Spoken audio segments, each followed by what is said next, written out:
새 달 11월을 말씀과 기도로 시작하는 여러분에게 하늘의 은총과 능력이 풍성히 임하시기를 간절히 기원합니다. 11월은 감사의 달이지요. 무엇보다 전통적으로 11월 셋째 주일을 한 해의 수확을 거두고 우리가 하나님께 감사드리는 추수감사절로 지킵니다. 이제 감사의 절기를 맞이하는 이때에 여러분 특별히 올 한 해 하나님께서 베푸셨던 은혜들을 다시금 돌아보고 더욱 감사의 삶으로 나아가시는 믿음의 인생이 되시기를 바랍니다. 감사의 달을 시작하는 오늘 이 시간에 우리는 말씀 묵상집 매일 성경의 일정에 따라서 오바댜의 말씀을 읽었습니다. 오바댜서는 구약의 예언서들 가운데에서도 가장 짧은 책입니다. 겨우 21절로 이루어진 아주 작은 책이에요. 그 내용도 간단합니다. 에돔에 대한 하나님의 심판의 말씀이에요. 열방 중에 한 민족이었던 에돔 족속에 대한 심판의 예언입니다. 그런데 이 말씀을 오늘 감사의 달을 시작하면서 감사의 관점에서 새롭게 읽고 깨닫게 됩니다. 이스라엘의 형제 나라였던 에돔은 왜 하나님의 심판을 받게 되었는가? 에돔이 이토록 심판받아 마땅한 이유는 무엇이었는가? 오늘 우리가 이 질문을 통해서 다시금 오바댜서의 말씀을 깊이 묵상하고 또한 그것을 우리 스스로의 삶에 비추어 본다면 하나님께서 진정 원하시는 감사가 무엇인지, 우리가 그 감사를 어떻게 행할 수 있는지 온전히 깨닫게 하실 줄로 믿습니다. 오늘의 이 말씀은 이렇게 시작합니다. 오바댜의 묵시라. 이 책을 쓴 저자가 오바댜라는 사람인데 그 이름의 뜻은 여호와의 종, 여호와를 섬기는 자입니다. 그런데 이 오바댜가 어떠한 사람이었는지 그 역사적인 정체를 분명히 알 수가 없습니다. 구약 성경 안에는 오바댜라는 이름이 사실 많이 등장합니다. 그런데 그들 다 동명이인들이에요. 각기 다 다른 시대, 다른 집안에서 태어나서 다른 삶을 살았습니다. 성경 안에 있는 오바댜라는 다른 이름의 사람이 이 오바댜서를 지은 사람이 아니라는 말이에요. 그 가운데 오늘의 말씀을 기록한 이 선지자 오바댜에 대해서는 성경은 어떠한 정보도 우리에게 제공하지 않습니다. 심지어 그가 어느 시대에 활동했는지도 사실 명확히 알 수가 없어요. 왜 그랬을까? 마치 그가 어떤 가문에서 태어나서 어떻게 자라서 어떻게 이러한 일을 했는지 우리로 하여금 그것에 관심하기보다는 오직 그에게 주신 하나님의 말씀에만 집중하라고 하시는 것 같습니다. 사람에게 집중하지 말고 그에게 말씀을 주신 하나님의 마음에 집중하라는 거죠. 하나님께서 오바댜에게 전하라고 보여주셨던 묵시, 환상과도 같은 뜻인데요. 그것은 바로 에돔을 저주하는 예언의 말씀이었습니다. 에돔은 야곱의 형이었던 에서의 후손들이에요. 그래서 에서라는 이름이 오늘의 본문 6절에 나오고 또한 그 다음 18절에도 한 번 더 나옵니다. 에돔은 사해 남쪽에 있던 작은 나라였어요. 붉은색 에서라는 이름의 의미죠. 붉은색을 띠는 산과 바위가 많았던 지역이었고 사막에 인접한 곳이었습니다. 야곱의 새 이름으로 불렸던 이스라엘과 이 에돔의 관계는 너무나 오래된 거죠. 그 둘 사이의 갈등은 그들이 출생하기 이전부터 성경에서 예고되었었습니다.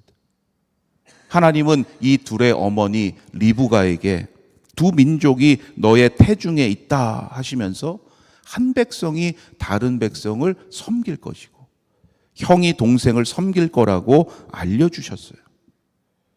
이 예고는 형 에서가 팥죽 한 그릇에 동생 야곱에게 장자권을 넘기면서 성취되기 시작하죠. 이후 야곱은 속임수를 통해서 아버지 이삭에게서 형 에서가 받을 축복을 빼앗습니다. 그로 인해서 에서는 불행하게도 아버지의 축복을 받지 못해요. 그런데 놀라운 것은 하나님은 그러한 에서의 후손들에게도 그들이 거주할 땅을 마련해 주셨습니다. 그리고는 이스라엘에게 그 에돔 땅을 차지하지 말라, 그렇게까지 그들을 보호하시고 명하셨어요. 그랬다면 에서의 후손인 이 에돔 족속은 그러한 하나님의 긍휼과 배려를 깨닫고 감사해야 마땅했습니다. 그러나 에돔은 출애굽한 이스라엘이 그들이 정착한 에돔 지역을 지나가고자 요청했을 때 그 길을 열어주지 않았어요. 뿐만 아니라 이후 에돔은 이스라엘과 형제 국가 되는 것을 거부했어요. 모압, 암몬 족속과 연합해서 기회가 될 때마다 유다를 괴롭히고 그들을 공격하기까지 합니다. 에돔이 왜 하나님의 심판을 받게 되었는지 여러분 이해가 되시지요? 에돔의 교만이 문제였어요. 그들은 스스로 잘난 줄 알았습니다. 하나님의 은혜 없이 그들 스스로 그 땅을 차지하고 그들 스스로 살아갈 수 있다고 여겼던 거예요. 누구도 자신들을 끌어내릴 수 없다고 자만했습니다. 그러한 에돔에게 하나님은 오늘 4절 말씀에서 경고하고 계시는 거예요. 내가 독수리처럼 높이 오르며 별 사이에 깃들일지라도 내가 거기에서 너를 끌어내리리라. 여러분, 하나님의 은혜를 잊어버리고 감사하지 않으면 이렇게 된다는 거예요. 지금 아무리 높아졌다 하더라도 결국 그 자리에서 끌어내려지게 됩니다. 감사가 없는 삶은 하나님을 인정하지 않는 삶이기 때문이에요. 여러분, 날마다 감사의 삶으로 하나님을 기쁘시게 하는 자가 되시기를 바랍니다. 그것이 오늘도 은혜로 살아가는 우리가 마땅히 해야 할 일입니다. 스스로 나 자신을 높이고자 하는 자가 아니라 하나님께 감사하고 날마다 은혜로 살아감을 증거하는 자, 그를 높이시는 하나님의 은혜로 살아가시기를 바랍니다.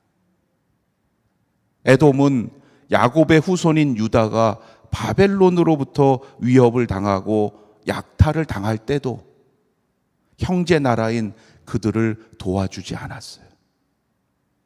참으로 많은 기회가 있었습니다. 그러나 그들은 끝까지 하나님의 은혜를 저버렸어요. 그 은혜를 나누기를 거부했습니다. 그러니 어찌 에돔이 벌을 받지 않았겠어요. 그런데 오늘 이 말씀을 통해서 우리가 다시금 돌아봐야 할 것은 에돔의 이러한 모습이 오늘 우리의 모습은 아닌가 하는 겁니다. 우리가 하나님을 사랑한다고 하면서도 형제와 이웃의 고통을 외면하고 있지 않습니까? 오히려 그들이 잘 되는 것 함께 기뻐하지 못하고 고통당하는 것을 고소하게 여기고 그것을 오히려 나의 유익을 위한 기회로 삼고 있다면 우리도 또한 에돔과 같은 자들이라는 거예요. 오바댜는 장차 하나님이 심판하시는 날에 그들을 괴롭혔던 이들은 물론이고 그것을 방관했던 이들도 모두 다 하나님의 심판을 받게 됨을 선포하고 있습니다. 내가 스스로 잘난 줄 알고 하나님께서 베푸신 은혜를 잊어버려서는 안 돼요. 에돔처럼 은혜 입은 자로서 마땅히 해야 할 일을 회피하면서 더 크신 은혜, 더 많은 은혜만 구하는 자가 되어서는 안 된다는 거예요. 하나님의 은혜를 잊어버리지 않고 이웃 사랑을 실천하는 길은 바로 범사에 감사하는 일입니다. 어떠한 사람이 범사에 감사할 수 있습니까? 우리 삶의 모든 상황 가운데 하나님의 뜻하심과 계획하심이 있음을 믿고 지금 내게 주시는 하나님의 그 은혜에 만족하는 사람이에요. 여러분, 지금 나에게 주시는 하나님의 은혜에 만족하고 계십니까? 더 크신 은혜, 더 많은 은혜만 구하는 자가 아니라 지금까지 베푸신 하나님의 은혜를 먼저 헤아려 본 자가 되시기를 바랍니다. 그러할 때 너무나 평범하고 당연하다고 여겼던 우리의 일상 속에서 정말 하나님께서 날마다 함께 하시고 놀라운 은혜의 손길을 베푸신다는 것을 깨닫게 하실 줄로 믿습니다. 감사의 달을 시작하는 오늘부터 특별히 이번 한 달 동안 우리의 삶 가운데 진정한 감사가 회복되고 우리의 그 감사로 인해서 하나님 사랑과 이웃 사랑을 온전히 감당하는 복된 삶이 되시기를 주님의 이름으로 축원합니다.